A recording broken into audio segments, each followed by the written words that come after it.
की है। मैं शुक्रगुजार हूँ प्रेज एंड वर्शिप इस आईडी के लिए कि उन्होंने मुझे मौका अता किया कि मैं आज आपके साथ खुदावंद के जिंदा पाक कलाम को शेयर कर सकता हूँ।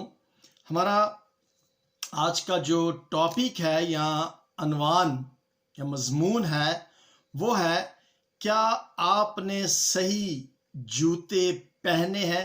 Are you wearing the right shoes? यानी कि जो शूज जूतियां हमें पहननी चाहिए, क्या हमने वही शूज पहने हैं? हवाला आज का जो था वो बेटी, मेरा ख्याल है भाई खलफ की बेटी थी, जिन्होंने इस हवाले को पढ़ा था। मरकस की अंजील चैप्टर 2 और उसकी पहली 12 आयात को तिलावत की गई थी। अगर हम इससे दोबारा पढ़े तो ये मुनासिब नहीं होगा, क्योंकि वी हैव ऑलरेडी हर्ड, इसको सुना है हमने। तो मैं सिर्फ अपने उस टॉपिक की तरफ जाऊंगा। आप ज़रूर अपनी अपनी बाइबल को खोल सकते हैं और साथ आप देख सकते हैं, और मैं गाहे बगाहे इन आयात को आपके साथ मैं पढ़ता जाऊंगा। जैसा कि मैंने बताया कि हमारा आज का जो टॉपिक है वो है कि are we wearing our right shoes. देखें, खुदा की रूहानी फौज का एक बहुत ही ख़ास हिस्सा होता है, और उन्होंने देखना होता है कि उनका लिबास कैसा है, यानी कि क्या वो मुनासिब लिबास है जो फौजियों को पहनना चाहिए, या वो तमाम इक्विपमेंट्स या वो तमाम हथियार जो फौजियों के पास होने चाहिए, क्या उनके पास वो हथियार मौजूद हैं? अब जैसे ही ये लफ्ज़ जंग का हमारे जहन के अंदर आता है तो हम एक जल्दी से, यानी हमारे जहन के अंदर ये ख्याल आता है जंग, और एकदम फिर वो बर्बादी, लड़ाई, और वो तोप और वो गोले और वो जहाज, ये सारे के सारे जो हैं ये हमारे जहन के अंदर आ जाते हैं। लेकिन हमने कभी भी इस चीज़ को नहीं सोचा कि जंग में एक बड़ा ही ख़ास हिस्सा होता है जिसके बगैर जंग जो है वो लड़ी नहीं जा सकती। जंग का लफ्ज़ आता है तो हमारे ज़हन के अंदर बम, गोले, बंदूक, तलवार, ये चीज़ें आ जाती हैं। लेकिन हमने कभी भी इस चीज़ को नहीं सोचा या जहन में कभी नहीं आया कि जूतियां जो हैं, जो शूज़ हैं, वो भी बहुत ज़रूरी और अहम हिस्सा होते हैं। जैसा कि आप सब जानते हैं कि जंग के अंदर खौद पहना जाता है, भाला, तलवार, ढाल, शील्ड जो है, ये तमाम हेलमेट जो है वो पहना जाता है जंग को लड़ने के लिए। लेकिन हम इस चीज़ को भूल जाते हैं कि जो शूज़ हैं हमारे, वो भी बहुत ज़रूरी हैं उस जंग के लिए, क्योंकि अगर शूज़ एक फ़ौजी ने नहीं पहने होंगे तो फिर वो आसानी के साथ उस जंग को लड़ नहीं सकेगा। देखिए, हर मुख्तलिफ किस्म के शूज़ होते हैं। जैसे काम के लिए शूज़ जो है वो अलग होते हैं, और वो बड़े मजबूत शूज़ होते हैं। मैं आपको वो शूज़ दिखाना चाहता हूँ, अगर आप देख सकें तो ये है वो शूज़ जो काम के दौरान पहने जाते हैं। और इनका सोल अगर आप देखें, मैं दोनों नहीं उठा सकता था क्योंकि ये बड़े भारी शूज़ थे, तो इसका जो सोल है ये बहुत मजबूत है, और इसका ये ऊपर वाला हिस्सा जो है ये बहुत ही स्ट्रांग है। अगर इसको मैं हाथ से इसको दबाना चाहूं तो मैं इसे दबा नहीं सक रहा, क्योंकि इसके अंदर जो है ये ऐसा सोल है या स्टील लगा हुआ है कि अगर इसके ऊपर कोई चीज़ भारी या वजनी चीज़ आके गिरे तो वो इस पाँव को नुकसान जो है वो नहीं दे सकती। सो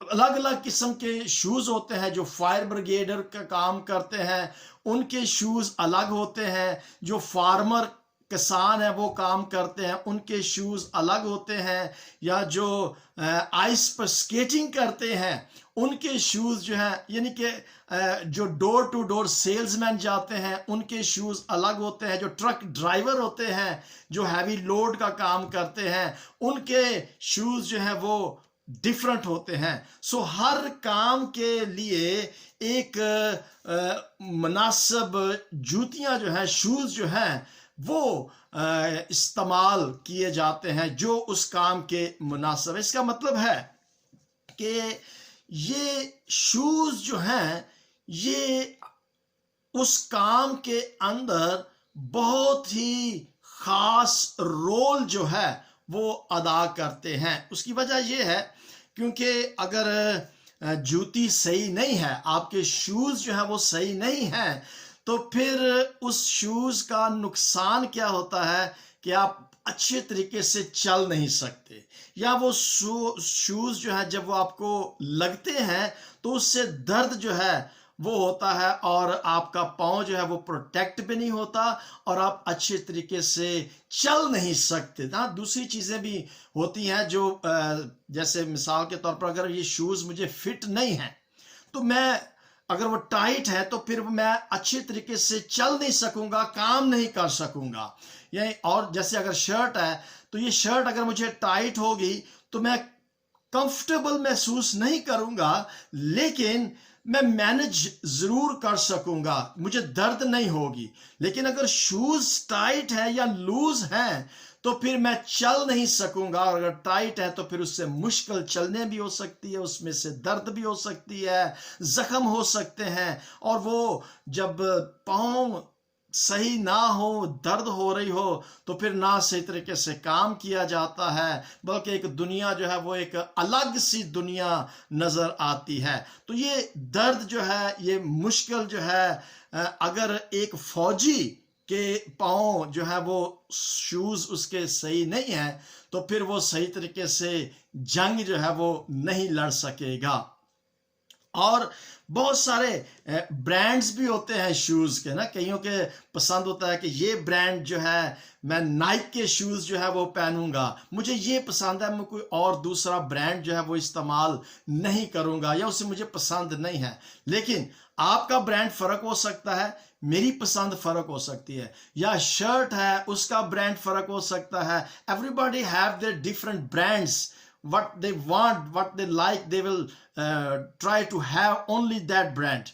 So इस तरीके से हम देखते हैं कि बहुत सारी चीज़ें भी ज़िंदगी में फ़र्क होती हैं, या उनका साइज़ जो है वो कई दफ़ा मुनासिब नहीं होता, गलत साइज़ हो सकता है। अगर आप बेल्ट को लें तो बेल्ट का अगर साइज लंबा होगा तो वह उसके सुराख नहीं होंगे, वो निकालने पड़ेंगे। तो यानी कि आप पैंट या शर्ट या कोई भी चीज़ जो है वो डिफरेंट हो सकती है, आपकी चॉइस फ़र्क हो सकती है, मेरी चॉइस जो है वो फ़र्क हो सकती है। लिहाजा हम ये देखते हैं कि जब एक फ़ौजी जो है वो जंग पर जाता है तो उसका एक टारगेट होता है, उसका एक गोल होता है, उसका एक मिशन होता है कि मैंने इस जंग को जीतना है। और वो उस जंग को तब ही जीत सकता है जब उसके शूज जो है वो कंफर्टेबल होंगे, कोई दर्द या कोई मुश्किल नहीं होगी, वो आसानी के साथ चल सकेगा। सो हम ये देखते हैं कि shoes are very important for us physically, यानी कि फिजिकली शूज जो हैं वो हमारी जिंदगी के अंदर एक बहुत अहम किरदार जो है वो अदा करते हैं, जिसके बगैर हम जंग को लड़ नहीं सकते। फौजियों के बूट जो हैं, आप सबको पता है कि जो फौजी होते हैं उनके बूट जो होते हैं वो बड़े स्ट्रांग होते हैं, और वो क्या करते हैं कि पानी से गुजर जाते हैं, हर किस्म की जगहों पर, दीवारों पर, यानी कि वो चढ़ते हैं तो उनके पाँव जो होते हैं दे आर ऑलवेज प्रोटेक्ट, और उनको कोई नुकसान नहीं होता। मिसाल के तौर पर अगर एक शख्स काम करता है, जो घर तामीर किए जाते हैं, तो अगर कोई उस काम के मुनासिब शूज ना पहने हो तो उसके पाँव में कील जो है वो लग सकते हैं। जो काम करते हैं बिल्डिंग को बनाने का, ठेकेदार जो होते हैं, वो जब काम करते हैं तो वो अपने शूज का ख्याल रखते हैं कि कहीं कोई कील ना चुभ जाए, या कोई जो किसान होता है वो ख्याल रखता है कि मेरे पाँव को कोई नुकसान ना हो जाए। फायर ब्रिगेडर जो हैं वो ख्याल रखते हैं। इसी तरह से जो फौजी होते हैं वो भी इस बात का ख्याल रखते हैं कि जब वो जंग लड़ते हैं तो उस पाँव की वजह से कोई रुकावट, कोई दर्द, कोई मुश्किल जो है वो ना आए, और वो हर मुश्किल को फाड़ते चले जाते हैं और वो आगे मार्च फॉरवर्ड जो है वो करते जाते हैं, और कोई भी चीज उनके सामने रुकावट का सबब जो है वो नहीं बन सकती। इसलिए क्योंकि उनके शूज जो हैं वो प्रॉपर शूज हैं, वो मुनासिब उनके पाँव के अंदर बिल्कुल फिट शूज हैं। They don't have any difficulty to walk और टू क्लाइंब, और whatever they want to do they can easily do. अब हम थोड़ी देर के लिए अपने उस हवाले की तरफ आते हैं जो Mark chapter 2 and verse 1 to 12 जो अभी आपके साथ पढ़ा गया था।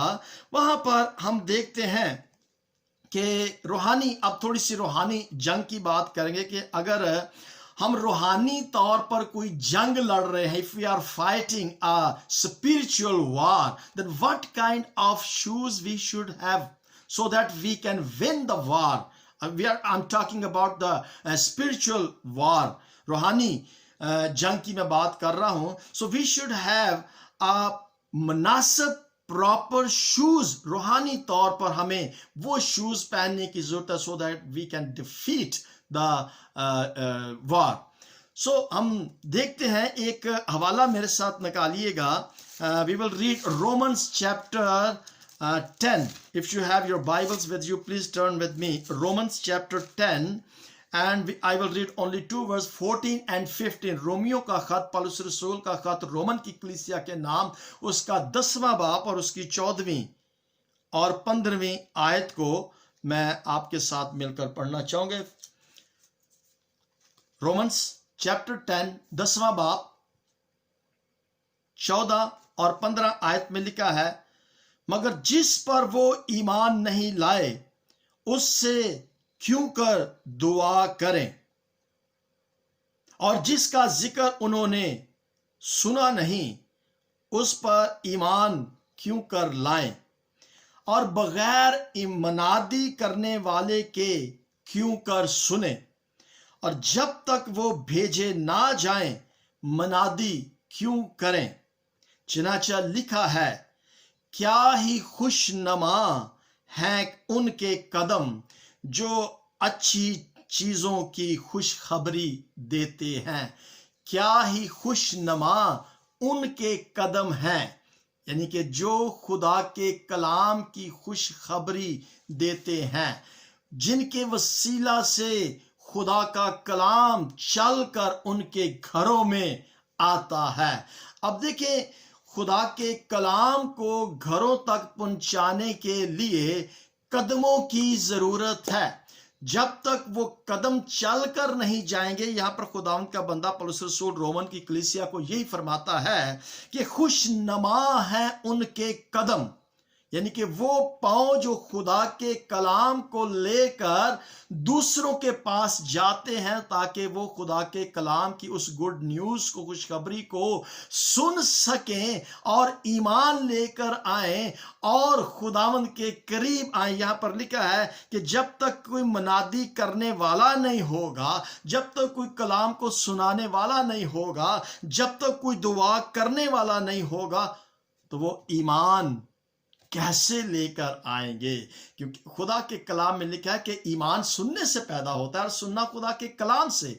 सो उस कलाम को लेकर जाने के लिए there should be a person who can carry the word of God and go door to door to spread the word of God like the leaves of autumn.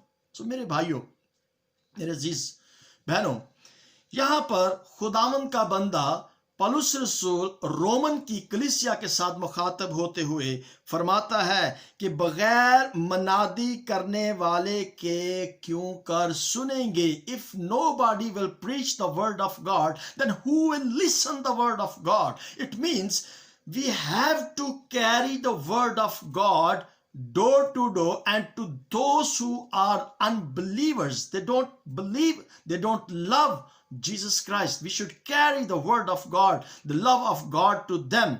And if we will stop, then who will preach the word of God? और यहाँ पे लिखा है कि खुशनमा है, मुबारक है वो लोग, अच्छे हैं वो लोग जो खुदा के कलाम को प्रीच करते हैं, लेकर जाते हैं। लेकिन मेरे चीजों, अगर वो कदम उन पर जख्म है या उनके शूज जो है वो फिट नहीं है, तो फिर मेरा ख्याल है कि वो उस रूहानी जंग को फतह नहीं कर सकेंगे। खुशखबरी को पहुंचाने के लिए कदमों की जरूरत है, और कदमों के लिए वो मुनासिब शूज या प्रोटेक्टिंग शूज जो हैं उनकी जरूरत है, ताकि चलने में कोई दुश्वारी या मुश्किल जो है वो ना आ सके। सो मेरे अज़ीज़ों, हम यहाँ पर आज उस रूहानी जंग को देखेंगे, यानी कि रूहानी हिफाजत के लिए रूहानी जूतों की जरूरत है, ताकि हम अपने इर्द गिर्द के लोगों को खुदावंद के वो जिंदा पाक कलाम की खुशखबरी को सुना सकें। आज ये हवाला जो पढ़ा गया है, हम फिर इसकी तरफ आते हैं कि यहाँ पर आज हम देखेंगे कि मसीह यीशु की जिंदगी पर जब हम गौर करते हैं तो मसीह यीशु की खिदमत के दौरान वो कौन से जूते थे जो खुदावंद यीशु मसीह पहनते थे, जिसकी वजह से बहुत सारे लोग जो थे वो खुदावंद यीशु मसीह की तरफ खींचे चले आते थे। खुदावंद यीशु मसीह जब टीच करते थे तो वो क्राउड जमा हो जाता था। खुदावंद यीशु मसीह जब हील करते थे तो वहां पर हजूम लग जाता था। खुदावंद यीशु मसीह जब प्रीच करते थे या टीच करते थे या हीलिंग जब करते थे तो देयर आर मैनी क्राउड, वहां पर लोग जमा हो जाते थे। वजह क्या थी? क्या वजह थी कि खुदावंद यीशु मसीह, अब ये जब इस आयत पर जाते हैं तो यहां पर लिखा है कि कुफरनाहूम में खुदावंद यीशु मसीह बहुत अरसे के बाद दाखिल होते हैं। तो वो एक घर में दाखिल होते हैं और इतने में जैसे लोगों को पता चलता है कि Jesus Christ is in this house, तो वहां पर एक भीड़ लग जाती है, वहां पर एक मजमा लग जाता है, और इतना ज्यादा मजमा लग जाता है कि लोग दरवाजे पर भी खड़े होते हैं और गली में भी खड़े होते हैं, बाहर भी लोग खड़े होते हैं, घर के अंदर भी लोग खड़े होते हैं। यानी कि चारों तरफ लोग खुदावंद यीशु मसीह की तालीम को, उसके कलाम को, उसकी बातों को सुनने के लिए जमा हो जाते थे, क्योंकि खुदावंद यीशु मसीह के पास उनको देने के लिए कुछ था। तो खुदावंद यीशु मसीह वो चीज जिस चीज की उनको जरूरत थी, खुदावंद यीशु मसीह के पास वो था, तो he would like to give them. अब हुआ क्या था कि वहां पर जब भीड़ थी और कोई शख्स भी खुदावंद यीशु मसीह के पास अगर दूर से जाना चाहता तो वो ना जा सकता था, क्योंकि वहां पर लोगों का हजूम था। हम देखते हैं यहां पर चार लोगों के बारे में देखते हैं, तीसरी और चौथी। We will read again the verse 3 and 4। यहां पे लिखा है कि लोग एक मफलूज को 4 आदमियों से उठाकर उसके पास लाए। There were 4 people who carried this man who could not walk, who was helpless. So they 4 people carried him and they bring to Jesus Christ. मगर जब उन्होंने उस भीड़ को देखा तो वो उसके नजदीक ना जा सके। सो उन्होंने क्या किया कि उन्होंने उस छत को फाड़ दिया जिस घर के अंदर खुदावंद यीशु मसीह तालीम दे रहे थे। वो जगह खचाखच भरी हुई थी और कोई दूसरा शख्स दूर से यीशु मसीह के पास नहीं जा सकता था। सो उन 4 लोगों ने क्या किया कि ये 4 लोग जो थे ये बड़े मजबूत थे, ये बड़े मुसम्मम अरादा के साथ थे। ये लोगों के पास, ये 4 लोग जो थे, इनके पास एक मिशन था, एक मकसद था, एक विजन था, एक गोल था कि हमने इस शख्स को यीशु के पास लेकर जाना है। सो मेरे जीजो, जिनके पास इरादा होता है ना, जिनके पास एक मिशन होता है, जिनके पास एक गोल होता है, वो फिर किसी भी रुकावट को नहीं देखते। क्यों? अब ये शख्स जो थे, इनके इरादे मजबूत थे ना, तो इन्होंने फिर छत पर चढ़ने के लिए, मेरा ख्याल है कि कोई भी रुकावट उनके सामने आई थी, उन्होंने परवाह नहीं की, क्योंकि उनके पास एक इरादा था, एक मजबूत मुसम्मम इरादा था, गोल था, मिशन था कि हमने इस शख्स को यीशु के पास लेकर जाना है। मेरे जीजो, अगर मेरे पास और आपके पास एक विजन है, एक गोल है, एक टारगेट है कि मैंने ये खुदावंद का जिंदा पाक कलाम दूसरों तक लेकर जाना है, then you will not think and you will not worry about any hindrance. चाहे वो रात के 12 हो या 1 हो, चाहे वो आंधी हो या तूफान हो, चाहे जो कुछ भी हमारे सामने आ जाए, कोई चीज हमें खुदा के कलाम को उस जगह तक पहुंचाने में रुकावट का सबब जो है वो नहीं बन सकती। मेरे जीजो, अगर बूट सही ना हो तो जंग हम नहीं जीतेंगे, इब्लीस जीत जाएगा। अगर हमारा इरादा मजबूत ना हो तो फिर जंग हम नहीं, इब्लीस जो है वो जीत जाएगा। लेकिन एक अफसोसनाक बात जो है, जब उन्होंने उस छत को फाड़ा, उस मफलूज को नीचे उतारा और यीशु मसीह ने उसको शिफा जब दी, तो वहां पर हम देखते हैं कि चंद मजहबी रहनुमा, चंद मजहबी रिलीजियस लीडर्स जो थे, वो वहां पर बैठे हुए थे। तो 6ठी और 7वीं आयत में हम देखते हैं, we will read the verse 6 and 7। 6ठी और 7वीं आयत में देखते हैं कि उन्होंने क्या किया, क्या सोचा दिल के अंदर, जब खुदावंद यीशु मसीह ने उस मफलूज को शिफा दी थी। उन्होंने क्या सोचा? लिखा है कि वहां बाज फक्की जो बैठे थे, वो अपने दिल में सोचने लगे कि ये क्यों ऐसा करता है, ये कुफर बकता है, खुदा के सिवा गुनाह कौन माफ कर सकता है। अब ये सोच थी, ये ख्याल था उन मजहबी रिलीजियस लीडर्स का जो खुदावंद यीशु मसीह के पास ही बैठे हुए थे। They were calling themselves that we are the religious directors, we are the presidents, we are the जो भी बिशप कह लें, या एक बड़ा दर्जा जो था मजहबी लेवल पर उनके पास था। But they were not thinking what Lord Jesus Christ have done. यीशु मसीह ने क्या किया था? शिफा ही दी थी ना। वो शख्स जो मफलूज था उसको शिफा दी थी, और बनिस्बत इसके कि वो खुश होते, चल भाई शुक्र है तू टुरन लग पिया है, अच्छी बात है कि तू तंदुरुस्त हो गया है। खुश होने की बजाय अपने दिल के सोच देखिए उनकी क्या थी, है इसने शिफा दे दिया, वही चंगा हो गया वे, ये इसने क्या कर दिया, इसका काम नहीं है शिफा देना, इसका काम नहीं है लोगों को शिफा देना, ये कौन होता है, ये तो सिर्फ खुदा करता है। तो ऐसे हमारे कुछ, अगर मैं ये कहूं कि रिलीजियस फ्रेंडली लोग होते हैं हमारे अपने चर्चेस के अंदर, जो पसंद नहीं करते कि कोई दूसरा दुआ कर ले, जो पसंद नहीं करते कि इसके वसीला से कोई और शख्स शफा पा जाए।